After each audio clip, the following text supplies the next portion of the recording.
Onderzoekers van de Rijksuniversiteit Groningen hebben op het Waard bij Ameland het beginsjoen van wat Nijgreen het tweede grote zeegasveld worden kennen in de Waardzee.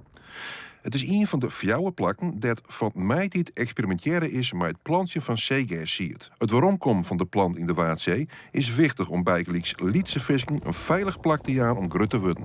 We hebben in 2020 hetzelfde geprobeerd op Vlieland, Schiermonnikoog, Balkstand en Uithuizerwad bij Groningen. En dat was een totale mislukking, dus dit is echt een verrassend succes ook. Dus ook omdat we eerder baseerden we ons onderzoek om die nieuwe locaties te vinden op modellen. Nou, het blijkt toch in de praktijk iets anders uit te pakken. Dus nu hebben we nog wat andere dingen meegenomen. En Ameland kwam daaruit als een van de meest kansrijke locaties. En het staat helemaal vol. Eigenlijk doet Ameland het dit jaar zelfs beter dan Grient. Dus dat is heel veelbelovend. De gegevens van het Ameland worden nou besjongen om erachter te komen waarom deze proefveldjes op een droegvallende plaat het zagoe doggen. Daar kwam hier wat grutskaliger siert in zitten. Dat is een van de doelstellingen van het project. Dus Rijkswaterstaat is de financier en die heeft ook als wettelijke doelstelling om nog een andere locatie te vinden die net zo geschikt is als Grient.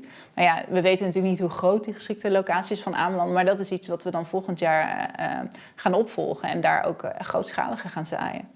En de vraag is natuurlijk wel nog, want nu doet Ameland het hartstikke goed. Heel leuk, maar we weten niet hoe het de winter overleeft. Dus dat is nog wel even spannend. Of die zaadjes die nu in het veld worden geproduceerd, dus want ze bloeien al die zeegassen daar, of die daadwerkelijk kiemen ook volgend jaar. Want dat is natuurlijk wel belangrijk voor een populatie die zichzelf in stand kan houden.